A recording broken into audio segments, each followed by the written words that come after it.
This is an appeal to the international human rights community on behalf of Khurram Parvez, the leading human rights defender in Kashmir. Khurram has been arrested by the Indian authorities on baseless and fabricated charges. At this moment, he is completing his 6th night of detention in the jails, sub-jails, and police stations of Kashmir. The Kashmiri legal community has been working tirelessly to secure his release. Earlier today, the Kashmir court ordered the police to release him due to multiple police illegalities associated with his detention. The police have refused to release him in violation of these court orders. Tonight, Khurram's future and his freedom remain in the balance. Kashmir is a contested and intensively militarized region, an occupied zone, the site of a long-standing Kashmiri people's movement for self-determination and freedom from Indian rule. This freedom struggle has lasted for generations and has in recent years taken the form of stone peltings, street protests, legal advocacy, academic interventions, and the establishment of transnational activist networks.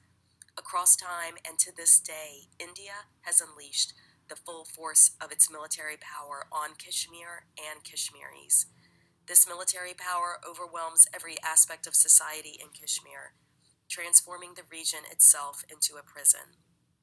Today, Kashmir is on its 74th day of an all-encompassing state siege, with intensive restrictions on movement and communications, including internet and phone.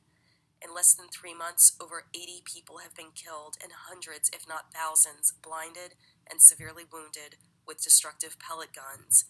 These state actions are brutal and inhumane. There is little space to breathe in Kashmir, and there is little hope.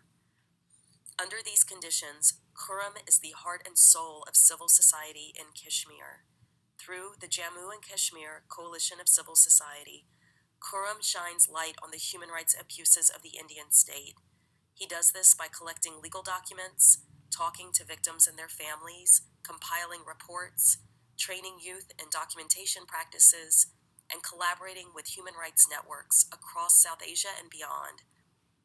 His work has illuminated Indian state abuses, including disappearance, torture, extrajudicial killing, and sexual assault. He has traced impunity, identified perpetrators, and uncovered mass graves. This is the work of a tireless human rights defender, and this poses a threat to the Indian state.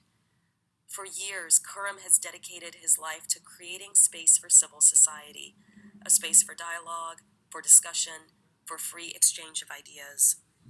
Khurram creates space for networks to emerge, for contestations to play out in productive ways, for movements to endure. Khurram is a bridge across society and a bridge to the future. He is light in an otherwise black hole of violence, lawlessness, and impunity. Khurram is hope, hope for youth, hope for tomorrow, hope for freedom in Kashmir. The Indian state has responded to Khurram with violence, the violence of fabricated evidence and illegal detention, the violence of lawless law. It has unleashed the full force of its military power upon him. We urge the international human rights community to please join this campaign for freedom for Khurram and freedom for Kashmir.